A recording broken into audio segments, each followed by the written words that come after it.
toba toba toba toba toba toba toba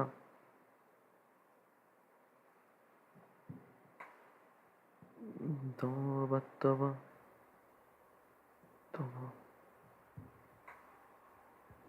toba toba. Hello everyone. So another new series, lame shit, random shit. So today I will be learning organic chemistry. For some time I just felt like doing this. There you go. So that's the introduction. Learning organic chemistry. Let me just check. Yeah, everything is fine. Audio, video. Yes, we'll get started. Organic chemistry. Okay.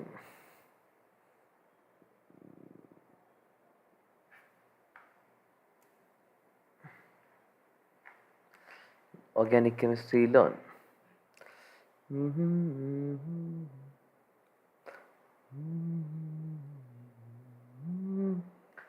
Organic chemistry basic introduction.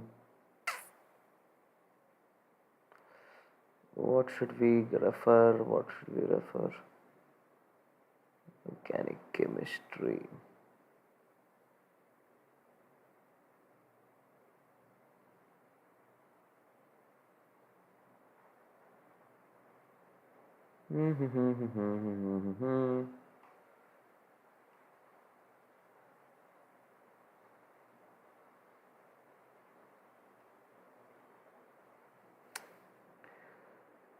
PDF. Should we watch videos? PDF. What should we do?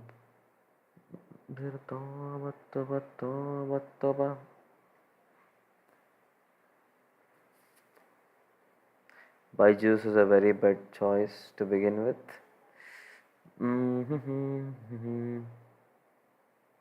Do not watch this video.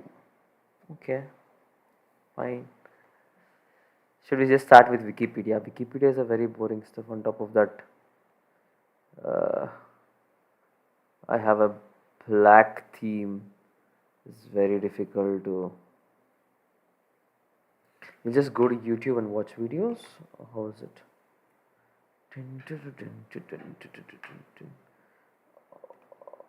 Organic chemistry. One shot.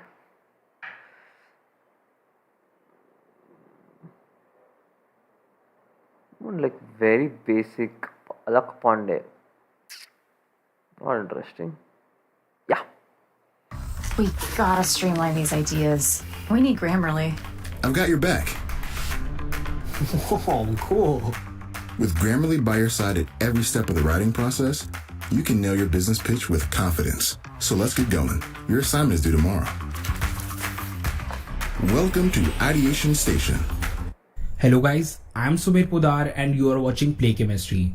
So guys, आज हम organic chemistry का सबसे ज्यादा important topic cover करने जा रहे हैं and that is general organic chemistry. So guys we are going to cover organic chemistry completely in just 1 hour.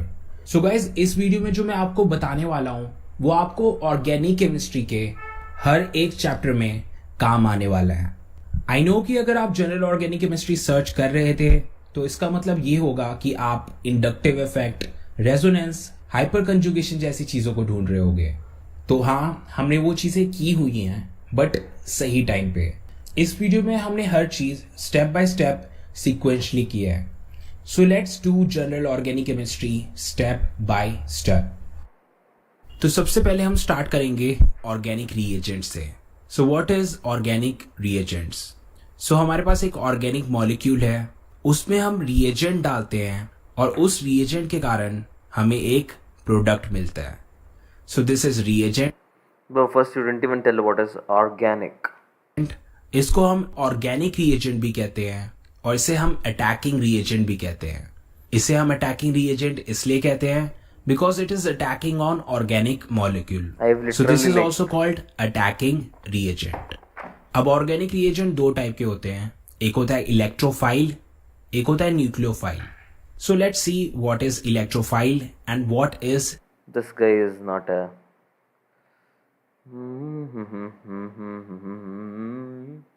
I don't want to get with this Alak Pandey, these people. I want some basic Indian teacher. Indian teacher. I mean, yeah, they're Indians. Some underrated channel. Yeah, this looks good.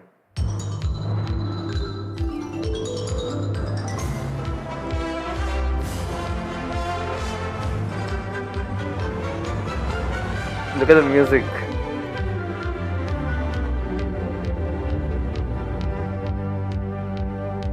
Oh,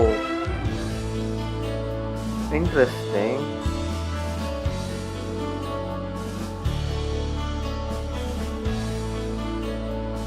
Hello. Welcome to the lecture on fundamental principles of organic chemistry and some techniques. Perfect. I am Professor Shankara Raman from the Department of Chemistry, IIT Madras. In the first lecture of a series of lectures that I would like to give in organic chemistry, today we will discuss some fundamental aspects such as hybridization in organic chemistry. To start with, let us define what organic chemistry is all about. Organic chemistry is a very fascinating subject in chemistry. It is a subset of chemistry. It deals with compounds of carbon. Yes. So essentially, you can define organic chemistry as chemistry of carbon compounds.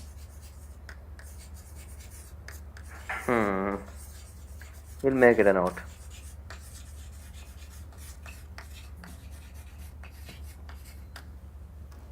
Carbon not only forms bonds with itself in forming long chains of hydrocarbon. For example, the first member of the hydrocarbon is methane. The second member is ethane, where the two carbons are bonded to each other. So the structure should be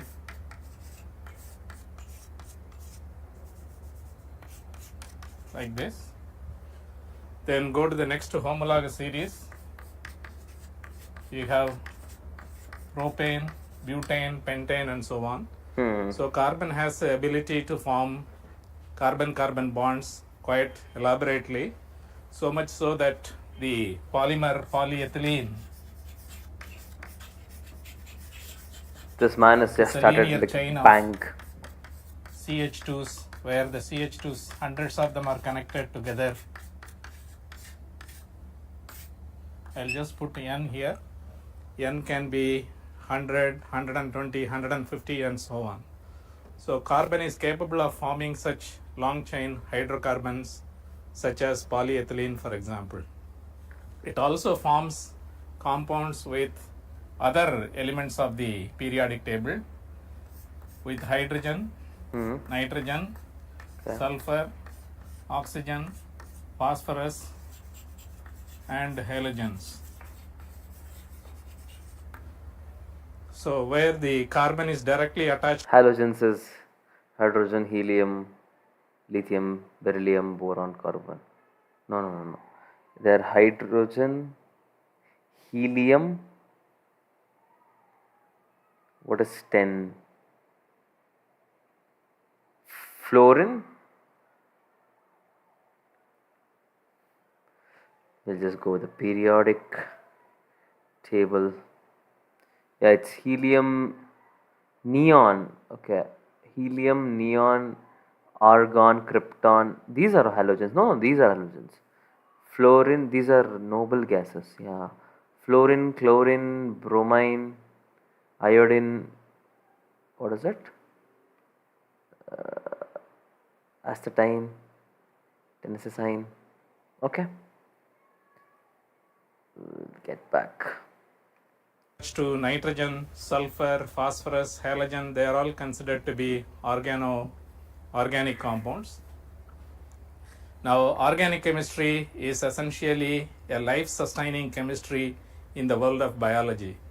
If you look at biological molecules like DNA, for example, Sorry, that protein. that was a nice If you point. look at biology, a life-sustaining chemistry. Now, organic chemistry is essentially a life-sustaining chemistry in the world of biology. If you look at biological molecules like DNA, for example, proteins, carbohydrates, lipids, and so on, they are all organic compounds, organic molecules. So one can call, for example, DNA, proteins, carbohydrates. What is full form of DNA? Dinucleotide acetylchoamine. No, peptide bond, something. Okay. DNA full form. Deoxyribonucleic acid. DNA. Deoxyribonucleic acid. I mean, it's so fun to learn, and you don't have the pressure of wanting to learn, like having to learn. It's just a choice. So now I don't have the pressure to like remember stuff or do anything. So it's beautiful. Okay.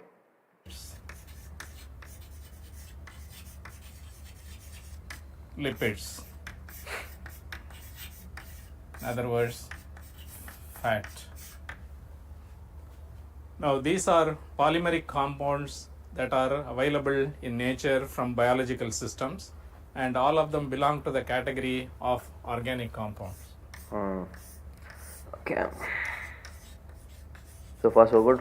How long is the video? 1 hour. Okay, we'll just finish this video. Not only that, these organic molecules are essential for the sustenance of life, they occur very widely in nature. Early on, during the mid of 18th century, there was a theory called vital force theory. Interesting.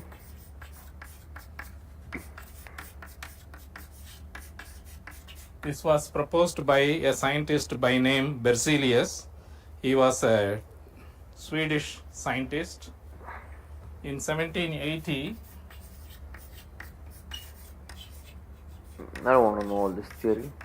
according to this theory, if you want to make an organic compound, you have to have a living system like a plant or an animal and so on. The reason for believing such a theory is that early on during the development of organic Obviously, for a reason, I know that you can synthesize or create organic compounds without the help of animal or plant. So I'm just gonna, chemistry, since organic it's a very old theory, whatever. you can molecules just were skip it. derived from animal from nature. The vital force theory was believed to be in existence from the name which amount producing absent an organic compound in producing molecule to ionic an inorganic salt for it. Then taking potassium substance experiment itself, very important experiment in organic chemistry. The experiment itself is essentially taking ammonium chloride, which is an inorganic substance, there is no carbon present in the system. Then taking potassium cyanate, which is also an inorganic salt, for example. Mixing together, you get ammonium cyanate. Ammonium cyanate, which is carbon present in the system. Then taking potassium cyanate, which is also an inorganic salt, for example. Mixing together, you get ammonium cyanate. Ammonium cyanate is also an ionic inorganic compound. And what Wohler did was to heat this compound. The molecule, this compound undergoes a rearrangement reaction in producing a molecule known as urea. Oh yeah, I remember this. Urea is considered to be an organic compound. This was the first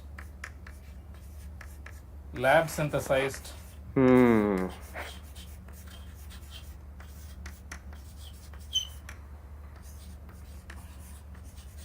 organic compound. Organic chemistry. So that was a blow to the so-called vital force theory, because now it is possible to generate an organic compound from purely inorganic substances. Inorganic substances are typically substances which are obtained from minerals from Earth's crust, for example. So they don't need a life form to generate inorganic molecules. Such an inorganic molecule is heated and converted into an organic molecule in the laboratory for the first time, which gave the vital blow to the I like his accent and the way he pronounces things. it gave the blow to the vital force theory as proposed by Berzelius. Since then, organic chemists are involved in synthesis of organic compounds. Let us define organic synthesis. This is essentially making organic compound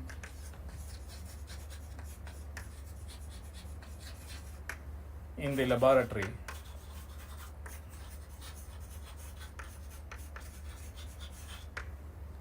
Without the involvement of any kind of microorganism or a living matter, for example, where laboratory techniques are used for producing organic compound, it is called organic synthesis. By mid-19th century, organic chemistry is a developed subject. Organic chemistry is only about 200 to 225 years old. That's interesting. Right now it is a full-fledged part of chemistry. How And old it is is a this fully video? developed It's 6 years. aspect of chemistry at the present time. In addition I doubt him. It's not fully developed. No subject is ever fully developed. to 1828 synthesis of the urea by Euler, in 1845, Kolbe synthesized acetic acid in the laboratory. This is the first time acetic acid was synthesized in the laboratory. Acetic acid was called vinegar, which was obtained from natural sources, for example. However, then synthesis of Not interested in the history, bro. example that is called an Okay. polyester compounds, organic is disproved. Now we 4 hydrogens that are attached to it. Let us start with the simple molecule methane. Methane has 4 hydrogens that are attached to a carbon, and in order to explain the size and shape of methane, one invokes the theory of hybridization.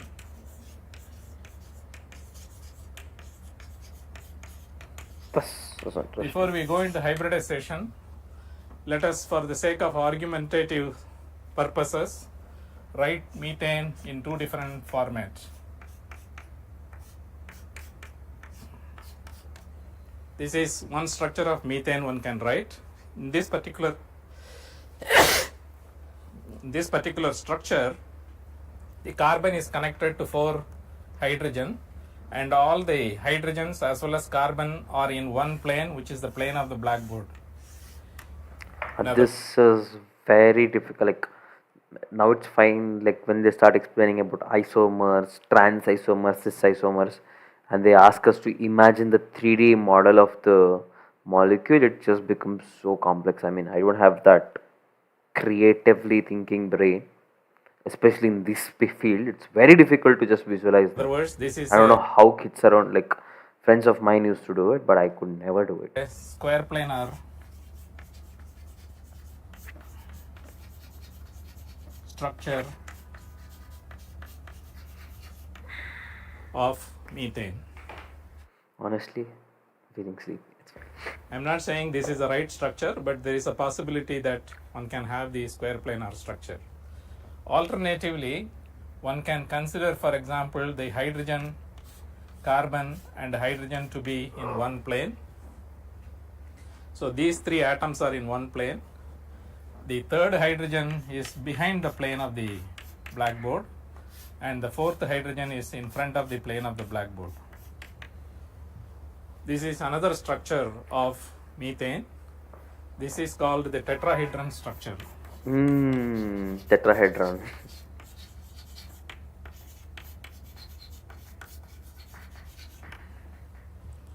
Until the early 20th century, the structure of methane was known, or the tetrahedral carbon of methane was known. It is by two scientists, Van 't Hoff,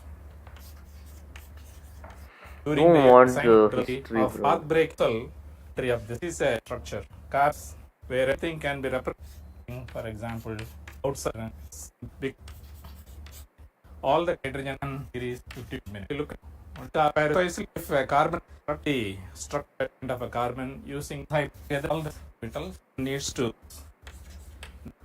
atom. When you say Let us just Google what is hybridization. Hybridization in chemistry. Hybridization in chemistry is defined as a concept of mixing two orbitals to give a rise to the new type of orbital. Okay, much clear. I wanted more clear. Not from Byju's.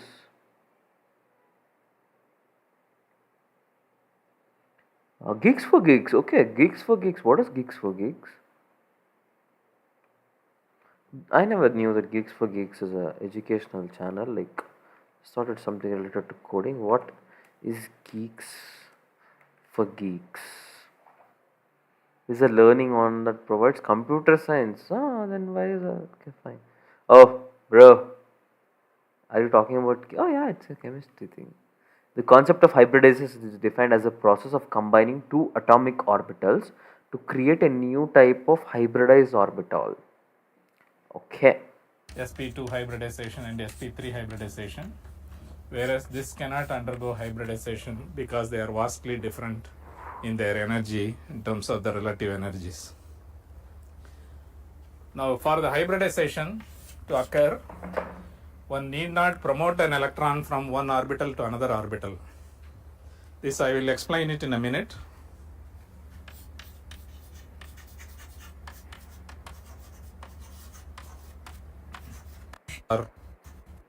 Bring something interesting. No? And three are all Number of orbitals.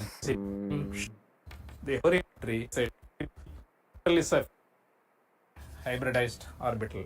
Yeah, this is interesting. The Hund's, if you Tetravalency. I like those words. Yeah, please. Bring it in. Bring it understand in. hybridization, one needs to understand carbon's electronic configuration. Carbon has an electronic Carbon's electronic configuration. configuration of 1s2, 2s2, and 2p2. In other words, in the valence shell, carbon has 4 electrons, 2 of them in the s orbital and 2 of them in the p orbital, and that is what gives the 4. Sorry, 1s2, 2s2 and 2p? In other words, in the valence 2p2, okay. But it's 6, right? shell, carbon has 4 electrons, 2 of them in the s orbital and 2 of them in the p orbital. 2 of them in the s orbital, 2 of them in the p orbital. 1s2, 2s2, 3s2, okay. 4 electrons. They're talking about the last thing, okay. An electronic configuration of 1s2, 2s2, and 2p2. In other words, in the valence shell, It's called valence shell, not the entire shell. What is a valence shell now? What is a valence shell? The outermost shell, yeah, perfect. So the second shell, like first shell is like done. So the second shell has carbon 4 has electrons. 4 electrons, Perfect. 2 of them in the s orbital and 2 of them in the p orbital, and that is what gives the 4 valency of carbon, tetravalency. Tetravalency. Yes. If you want to draw the box diagram for the electrons, Sure, sir, sure.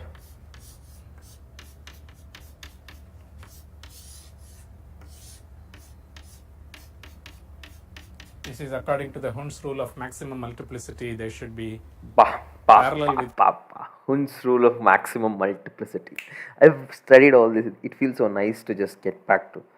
I mean, of course, people see some movies or some reels and then just say nostalgia, like similar to that, studying, like revising something that you have learned in childhood, not Twinkle Twinkle Little Star, but something else where you had put effort to understand those things. Just revisiting them gives immense joy. That's what I'm experiencing right now. Okay, with respect, I like that Hund's rule of maximum multiplicity. this is according to the Hund's rule of maximum multiplicity. They should be parallel with respect to each other. So this is 1s orbital, 2s orbital, and 2p x, y, z orbitals. Yeah, I remember this. Now, if you take the s orbital and the p orbital, you can combine them together and hybridize them to give sp3 hybridized orbital. In other words, the 2s orbital of carbon and the 2px, 2py, and 2pz orbitals of carbon are mixed together and hybridized to give a hybridization, what is known as sp3 hybridization, indicating that the hybridization involves one of the s orbitals, namely the 2s orbital, and three of the p orbitals, which are the px, py, and pz orbitals. So you have taken 4 orbitals, atomic orbitals. So that should end up with 4 hybridized orbitals.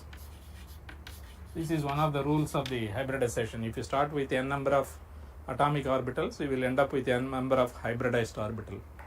Okay, so they're taking 4 atomic orbitals, that is 2s and 3 2p's, and then they're making it a hybridized sp3. So some rules of hybridization: if you take n number of orbitals, then you'll have the n number of hybridized orbitals. Perfect. Now the orientation of the sp3 hybridized orbital It's a tetrahedron. is important. First of all, let us look at the shape of the sp3 hybridized orbital. So if you were to draw the Cartesian coordinates of the x, y, z axis, for example, This is tough for me. the Okay. 1s electron is spherical. So one can draw the 1s electron in this particular fashion.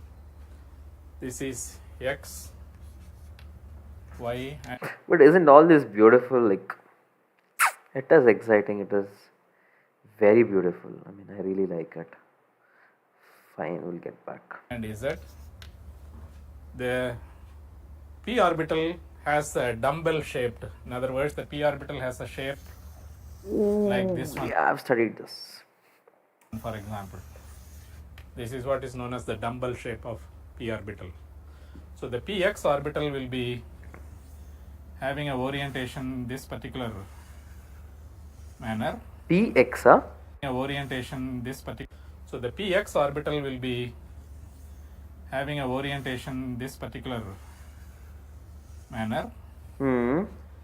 Similarly, the py will have a orientation along the y axis of the have Makes orientation sense. along Okay. shape. So of this particular shape.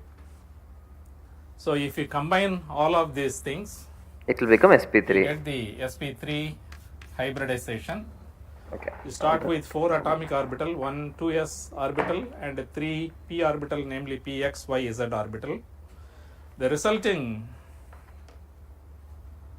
sp3 hybridized carbon has orientation in such a manner. I want to revisit what was hybridization. Hybridization is defined as a process of combining 2 atomic orbitals to create a new type of hybridized orbital. Can we give some examples? Steps to determine. First, total number of valence electrons, then count the number of lone pairs.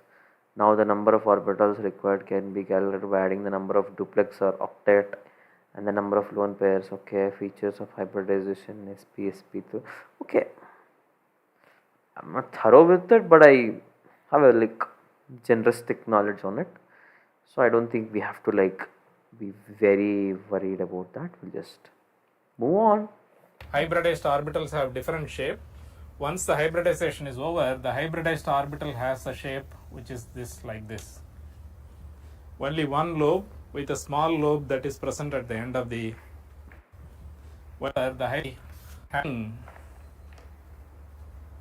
sp3 hybridized carbon has orientation in such a manner. Initially the hybridized orbitals have different shape. Once the hybridization is over, the hybridized orbital has a shape which is this, like this. Only one lobe with a small lobe that is present at the end of the narrow end of the lobe that we have here. So this will be the shape of the sp3 hybridized orbital, for example. So there are 4 sp3 hybridized orbital. Let us consider the orientation of the 4 sp3 hybridized orbital in this particular fashion, where you have one sp3 hybridized orbital and another sp3 hybridized orbital, for example, of a carbon, pointing in the same plane of which is the plane of the blackboard, for example. The other hand, the third Behind sp3 or- hybridized orbital is inside the plane of the blackboard. The fourth sp3 hybridized orbital is projecting outside the plane of the blackboard, forming a tetrahedral arrangement of. So if you want to draw this, it's like board only. The third orbital is behind the plane of the board, and the fourth orbital is projecting in front of the plane of the board, which is drawn with a thick line like this. So this is a tetrahedral geometry is what we are referring to. In other words, if you want to draw it in another fashion, this is a hydrogen is at the center of the hydrogen, will be essentially right here. Tetrahedral carbon, blue one, and of the blackboard. And along blue one,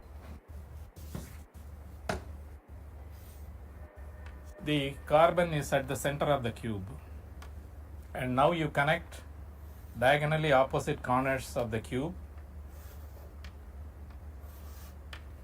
that will be pointing at the positions. Let us say these two positions are connected to the carbon, and these two positions are also connected to the carbon.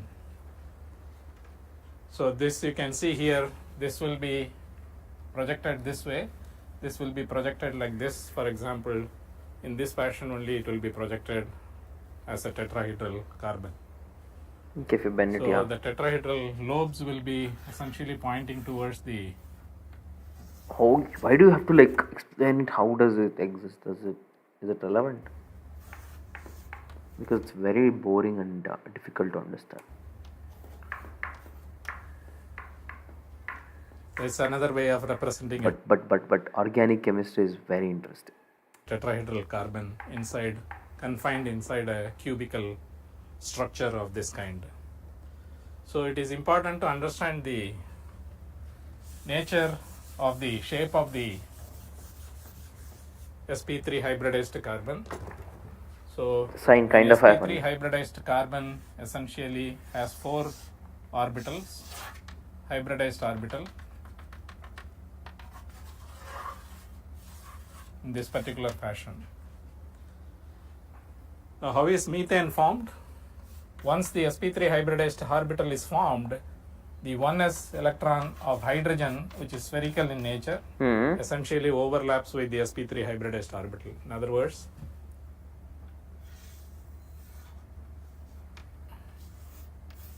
of the hydrogen and one of the sp3 hybridized orbital of the carbon, they overlap with respect to each other. The same thing will happen And for all the 4. responsible for the. Oh yeah, I've seen this diagram. I mean, 12th, 11th standard textbook. CH3 hybridization diagram. Hybridization.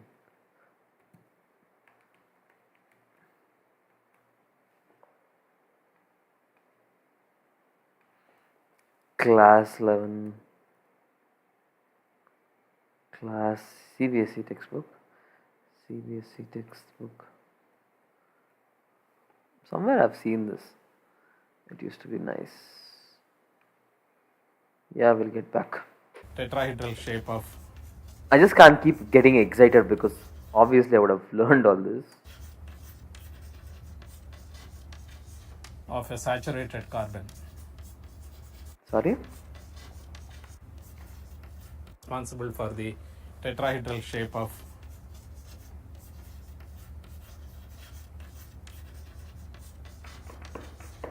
a saturated carbon.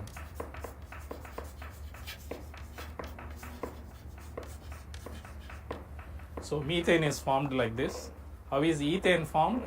Ethane is formed by overlap of one of the sp3 hybridized carbon of the one carbon.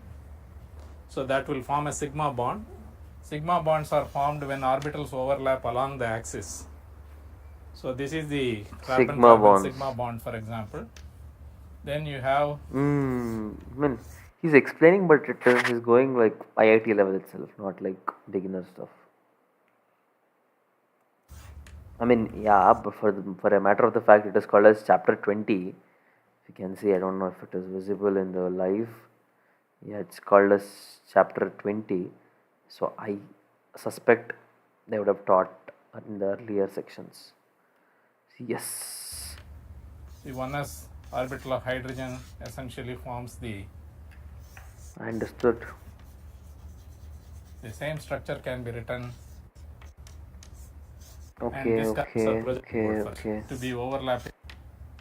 Another tool.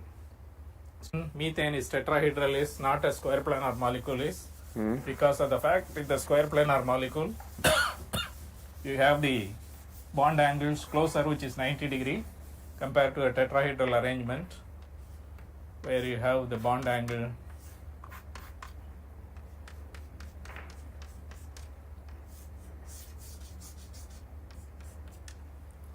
(109 degree 54 minutes or so. All the carbon hydrogen bond angles are equal in a tetrahedral arrangement.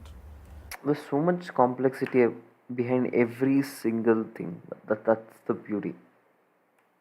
And the bond lengths are also equal. Look at, you have the bond angles, you have, for example, you take a molecule, you have the bond angles, valencies, bond length, and then you'll have some melting point, boiling point.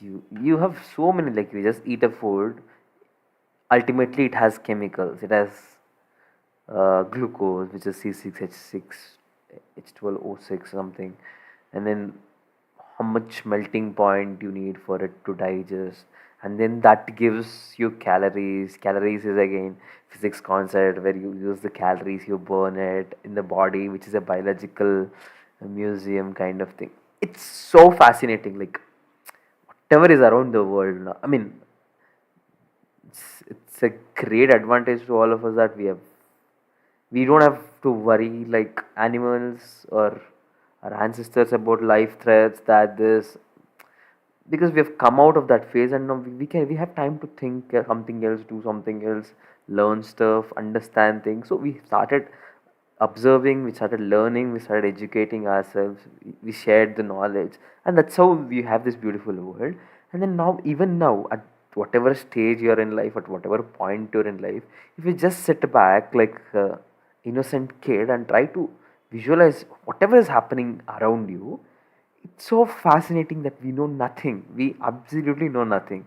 There's a lot to learn. The matter of the fact that we have so much to learn itself makes life so exciting. So I don't know. Because of these few days and all whatever I'm doing right now, I think I'm like initiating a learning curve in my life, and I think this should go on forever, whatever it is. So with that It's roughly break, we'll just 1.543 angstroms or so. what was Lengths that? are also equal. It's you have roughly length also. 1.543 angstroms or so. Angstroms. 154 picometer is what the length of the carbon hydrogen bond in a molecule like ethane that we have.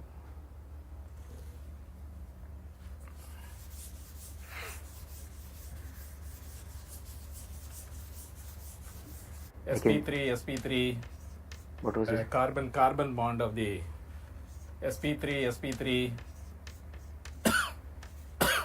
talking about ethane. Carbon-carbon bond is about 1.5430 carbon.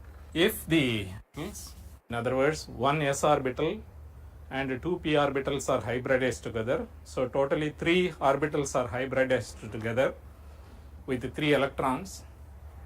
So the 3 orbitals are oriented in this particular fashion, in a trigonal fashion like this. In other words,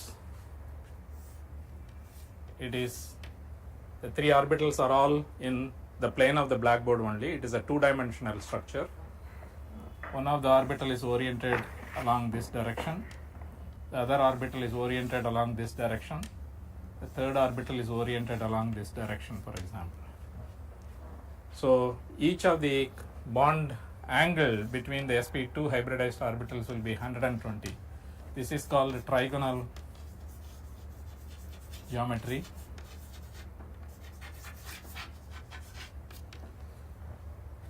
Only 3 electrons are used up in the trigonal geometry. In other words, if you draw the trigonal geometry on a plane perpendicular to the plane of the black The geometry is very difficult to understand.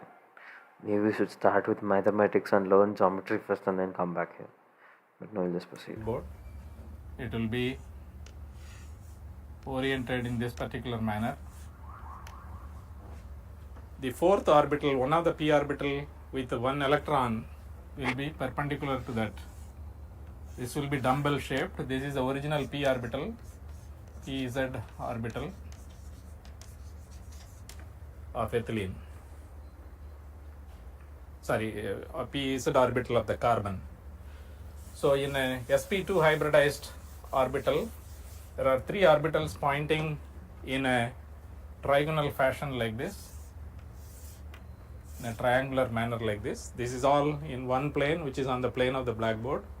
If you just tilt it like this and look at it, this is how it is going to look like, with the fourth orbital, which is the unhybridized p orbital, which is going to be perpendicular to the plane of the paper that is shown here, for example. Unhybridized p orbital. If the hybridized molecular orbitals were to overlap with each other, as in the case of ethylene, they will overlap in this particular fashion. This is along the axis of the hybridized orbital, so it is a sigma He's bond talking about some ethylene molecule. is going to be formed between 2 carbons, and then you have a 1s electron forming the CH bonds, which are also sigma bonds, for example.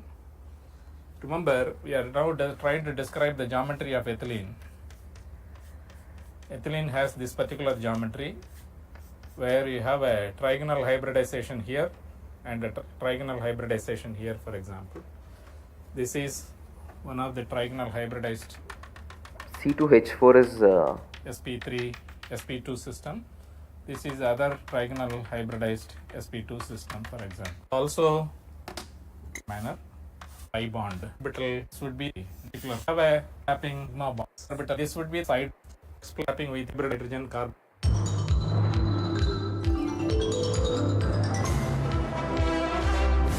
So that what happened? This I will be- just clicked some wrong button. dumbbell shaped. This is the original p orbital with the 3 electrons, and then you have a 1s electron. He's drawing some color thing. Yeah. How they are in this particular case. This would be the axis of the orbital. They don't overlap along the axis. I don't want to Instead, know. they pi bond. Pi It is bond. in part formed in the concept of Okay, formation sigma- of sigma bond and Sigma is parallel like this, perpendicular, and the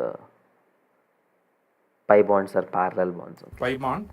Explains the each other orbital behind the. If this is ethylene is in this plane, then this orbital to the plane or the is the molecule. Anything other than geometry, sir, please. So example, we have to senior this other the over trigonal. This is one of sp atomic orbital. This would be the p Lab essentially all the cyclic organic Yeah. This is. molecules can songs or so. It's much shorter than the. We'll see what from what. So if you compare the structures of ethylene, acetylene, and ethane, invoking the lead I don't know what is organic ethylene, molecules acetylene, ethane. You have to can be explain me explained that. on the basis of invoking the hybridization, namely sp hybridization helps us geometry and the class. Yeah.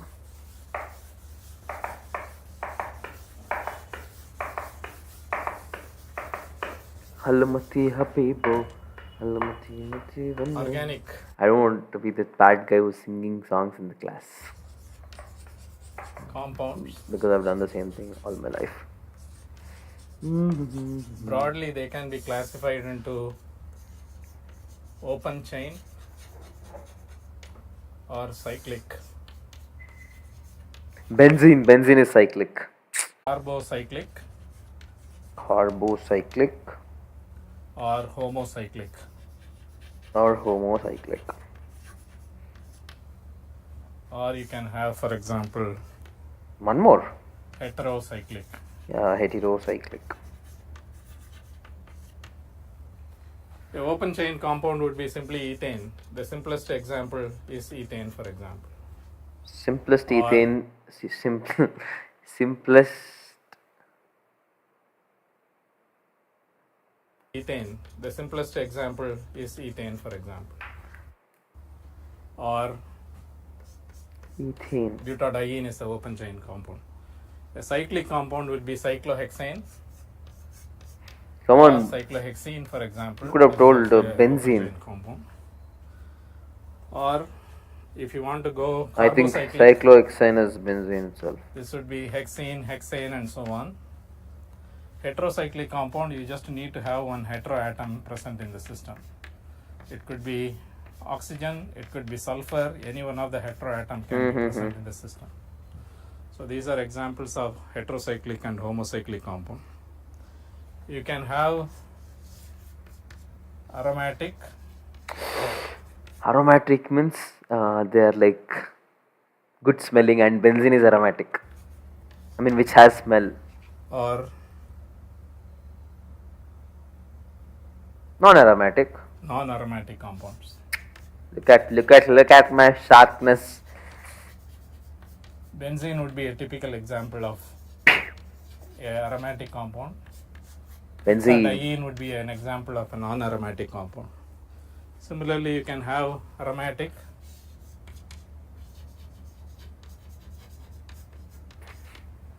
non-aromatic compounds. Okay. We've got another 3 minutes.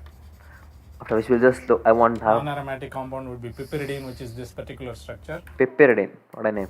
The same thing, if you want to make it aromatic, you just put the pi bonds. Pyridine, for example, is an aromatic Why is the sir explaining things like you should be knowing this kind of?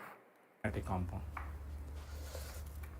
In the aromatic system, you can have I'm damn sure there are no students in the class because not even a single sound. Pin drop silence they call it, no? That's how it is. benzenoid aromatic, We'll skip. We've learned so much. also in structure benzene. In some homocyclic each other. And you can see. Then thank you for your attention. Perfect, man. I just love him. Look at the way he said thank you for your attention. Yes, thank you very much, sir. I don't know your name. I mean, we need to thank them. His Professor Sankara Ramana.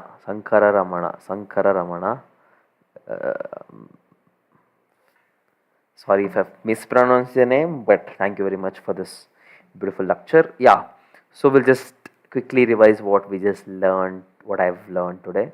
So we started with organic chemistry. Organic chemistry is chemistry of carbon compounds, like wherever you have carbon. I think, ideally speaking, I thought it is also a hydrocarbon. I mean, carbon and hydrogen, but not really. That's what not sir didn't explain about that. So it's basically chemistry of carbon compounds. So carbon is an element which has tetravalency. I mean, we learned about hybridization, the orbitals, the s orbitals, p orbitals, how it forms an sp3 orbital, like what is a valence shell, what is the valency of carbon is having valency of 4, and then later on we went through a few structures, how they're arranged, tetrahedrons, what is the bond length, bond angle, all those, yeah, all those things, we went through them. And then we went through the different lot of geometrics were there, we just skipped through them because it was difficult for me to get through them. And then we went through the different parts of organic, like how we can classify them. Organic chemistry can be classified as cyclic, open chain, and in cyclic again you have a few more things: carbocyclic, homocyclic, heterocyclic. And again in homocyclic or carbocyclic you have aromatic, benzene. I was so excited about benzene, non-aromatic. So these kind of things we just went through. It was a really productive and very nice time to have these sessions. The only thing that I want to like just go through before we stop this will be, I want to go through the oxidation and reductions, about oxidation and reductions. Oxidation and reduction. We'll just pick up a nice course. I mean, 13 minutes long. I'm looking for some similar kind of teachers or so. We'll just go with this first guy. He has his notes and all that. Maybe an interesting choice. So that's what we'll be going through. Let me skip the ad. Oxidation reduction reactions. Perfect. This video is an introduction to oxidation reduction reactions. We often abbreviate oxidation and reduction, so we just call these redox reactions for short. So, what is an oxidation reduction or redox reaction? Here's a quick definition. In oxidation reduction reactions, electrons move between atoms. That's very beautifully put. Check out this diagram here. We got atom A. Oh my god, look at the way he's bringing out his the material out, and he's explaining things. It's good, it's good. Like the video, I like this video, please. And atom B. Sure, but I'm in the incognito mode. And there's an electron moving I will truly do this. Taylor, do I have it? I will do it. out of atom A into atom B. So this is So basically, electrons move from atoms, so that is oxidation and reductions. Yeah. True. definitely an oxidation reduction reaction because there's an electron moving between the atoms. Now, we can describe the movement of this electron using the words oxidation and reduction. So let's learn specifically what both of these mean. Reduction is a gain of electrons. I know this seems kind of confusing because usually when you have a reduction of something, you have less of it. Perfect. So it's just a vice versa thing. So reduction is gain of electrons. Reduction is gain of electrons, and electrons are negatively charged, so it's basically negative. And oxidation is loss of electrons. Oxidation is loss of electrons. We'll talk later about why a gain of electrons is called a reduction. But anyway, reduction, gain of electrons, and then oxidation, which is a loss of electrons. So we got reduction and oxidation. What's happening to atoms A and B over here? Well, atom A is giving up one of its electrons. It's losing an electron. So at atom A, oxidation is taking place. Atom B is receiving an electron. It's gaining an electron. So at atom B, reduction is taking place. Now, we can modify these words slightly to come up with terms we use to describe what's happening to the atoms. Atom A is undergoing oxidation, so we can say that atom A is being oxidized. Atom B is undergoing reduction, so we can say that atom B is being reduced. So we got oxidation, oxidized, reduction. I'm sure that everybody is so happy in the comment section. Look at this. It's a beauty. Just look at it. Thank you so much. Like that's the impact you create. I mean, thank you, really. Thank you, Taylor Dwight. Reduce. David. The big picture here is that reduction is a gain of electrons and oxidation is a loss. So I don't know about you, but when I was first learning this stuff, I found it so confusing. Why should a reduction be a gain of electrons? Usually when you're reducing something, you're getting less of it. So here's one thing that might be helpful to think about. That's that electrons have negative charge. So as you add electrons to something, its charge goes down. The more electrons you add, the lower the charge. So the oxidation state will get reduced.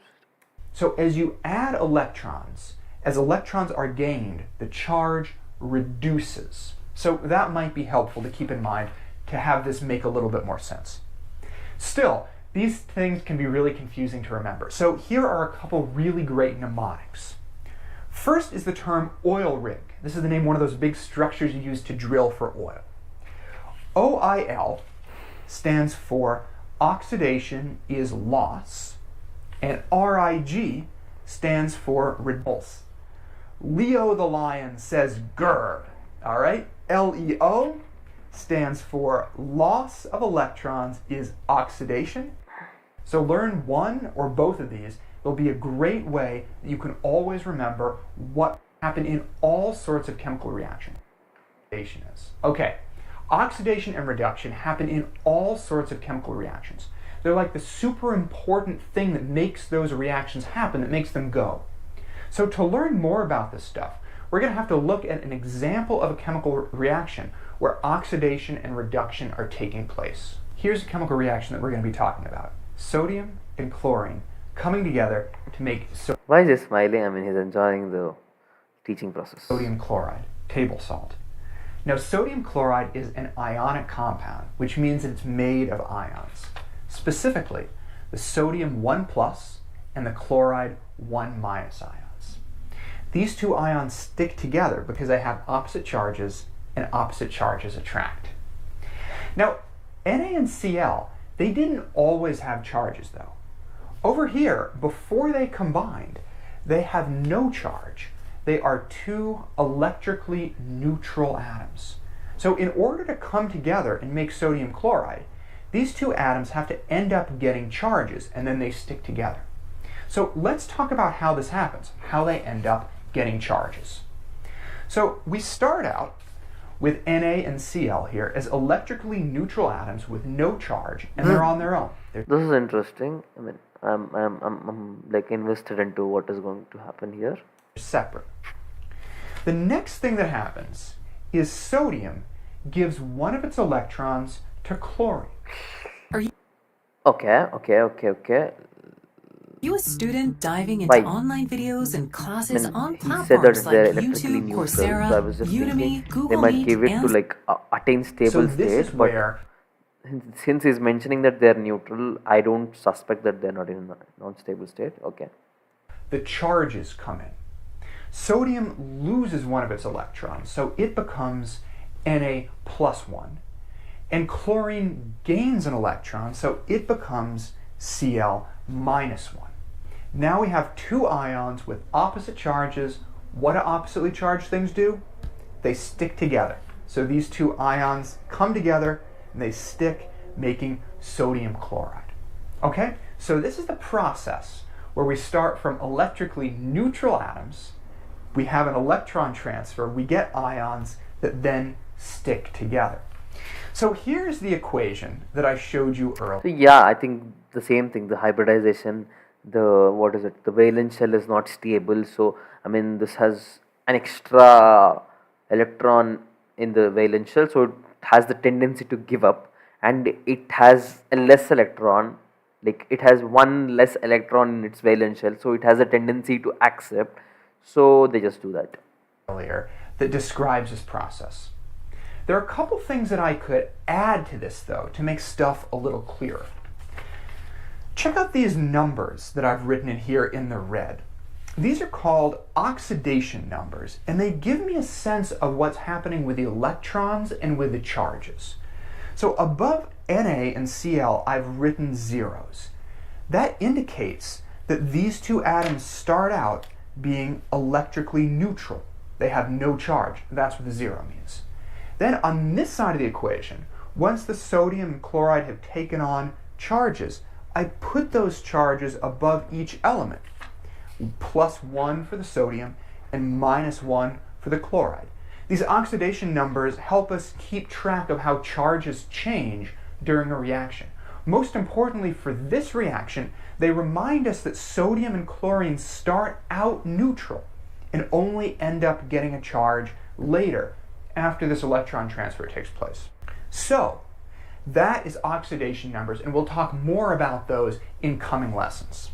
So, obviously, this is an oxidation-reduction reaction because there is a transfer of an electron between these two atoms.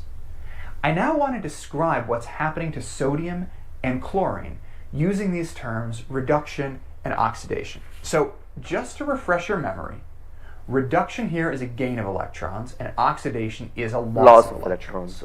So, for sodium, what's happening? Is it being reduced or is it being oxidized? Oxidized. Well, sodium is giving up one of its electrons. It's losing an electron, so it's being oxidized. Here's a diagram of sodium giving up that electron.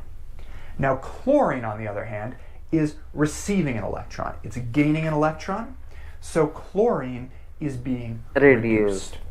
So there's oxidation and reduction going on here. So it's a We redox can sort of reaction. show this oxidation and reduction with this picture that I drew, or we can describe it in words. The next thing that I want to do is I want to show you how we can write chemical equations that show oxidation and reduction. Just Na plus So and let's start out Cl here minus. with chlorine. I want to write a chemical equation that shows the reduction of chlorine. So I'm going to start out with Cl here. This is neutral chlorine. It doesn't have any charge. It's this thing here. And then it receives an electron. So to write an equation for that, I'm going to write plus E minus. E minus. E minus is a symbol we use for electrons. I know. So Cl, neutral chlorine, plus 1 electron gives me this guy right here, Cl 1 minus. So this is the equation for the reduction of chlorine, for chlorine gaining this electron here. Okay, now for sodium things are a little bit trickier for the oxidation. Let me Look at the way he's using sheets of paper, cut them. He's using, placing them, tuck his, removing things. Very organizedly teaching, because blackboard teaching, you just saw the other video. The sir was writing it and he has to erase it. It takes time. I had to skip all those things, but these are like spontaneous. He's like literally editing out a video there. I mean, yeah. show you why. So what I really want to write is Na minus 1 electron gives Na 1 plus. But unfortunately, I can't write this because in chemical equations, we can't use minus signs. Okay, we makes can sense. only use plus signs. So I can't write the oxidation like this. How do you write it, bro? Instead, Oh, they put it oxygen. I'm going to write it like this. I'm going to start out with Na here. Vintage London to historic Italy to अपना राजस्थान सब देखा afford कैसे कर लेते हो might Agoda book Not interested. And then I'm going to put my arrow. So Na turns into Na1 plus Okay. plus E minus. 1 electron. Writing the electron on this side of the equation indicates that it's being spit out, that Na is losing it. It's no longer part of the atom. So to write reduction, we put the electron on this side of the equation because it's coming Are together we gonna learn something else, bro, or is it the same thing? with the atom. Yeah, we'll To just write finish it up. oxidation, we put the electron on this side of the equation because it's getting spit out. So these are the reactions for oxidation and reduction of sodium and chloride. Now I want to talk a little bit more about these two reactions and how we can combine them to make a larger, bigger picture equation. Here's our big picture reaction for sodium and chlorine coming together to make sodium chloride. Now, this reaction here really has two processes going on within it. One of these processes is the oxidation of sodium. It starts out as 0, loses an electron, and becomes sodium 1 plus. And here is the equation for just the oxidation. The other process that's going on in this reaction here is the reduction of chlorine. Chlorine starts neutral at 0, it gains an electron, and it ends up as Cl1 minus. And here is the equation for the reduction of chlorine. Now, these two equations down here are called half reactions. They show either oxidation Half for intermediate reaction, maybe. or reduction, and they're called half reactions because they each kind of tell half the story. You put them together and you get the big picture reaction that shows both oxidation and reduction. So for every oxidation reduction reaction like this one, you can write two half reactions, one for the oxidation that takes place and one for the reduction that takes place. Now, it's super important to keep in mind that oxidation and reduction always have to happen together. They always have to happen at the same time. Because if one atom is gaining an electron, that electron had to come from somewhere. So another atom had to give up that electron. You can see that right here. The electron here that chlorine is gaining is the same electron that It's being sodium lost from the was sodium. releasing. So oxidation and reduction always have to happen at the same time. They always have to happen in parallel. You can't have reduction without oxidation. You can't have oxidation without reduction. So that's an introduction to oxidation reduction or redox reactions. We learned that reduction is a gain of electrons and oxidation is a loss of electrons. We looked at a chemical reaction where sodium and chlorine come together to make sodium chloride. Sodium starts off as neutral, it gets oxidized by losing an electron and becomes sodium 1 plus. Chlorine starts off as neutral, it gets reduced by gaining an electron and becomes chloride 1 minus. We also learned that for every big picture oxidation reduction reaction like this, we can break it down into two half reactions, one of which shows the oxidation that's going on and the other of which shows the reduction that's going on. Finally, we learned that oxidation and reduction always have to happen at the same time, because when one atom gains an electron and gets reduced, it had to get that electron from somewhere else, which means that another atom had to lose an electron and get oxidized. So yes, that pretty much explains everything. I mean, Here's an example of a really common question that a lot of students get wrong. I want to make sure that you forgot his name, Tyler Devitt. He didn't even let me like summarize what I've learned. Yeah, it's basically we just learned oxidation, reduction stuff, loss of electrons, gain of electrons. What is loss of electrons? Oxidation was loss of electrons. Was it? Yeah, oxidation is loss of electrons, reduction is gain of electrons. Electrons is negatively charged, so the oxidation state lowers and then they have to happen together. It's called redox reactions. So these kind of things along with the basic stuff, basic organic chemistries, these things we have learned, and it was a nice time. I'm not that energetic because I'm feeling sleepy, because these are some learning things that I've not done since a while. So yeah, that's all. I think we have hit more than an hour thing, so we'll just end the stream. See you some other day onto some other thing. Till then, cheers, good night everyone, bye bye.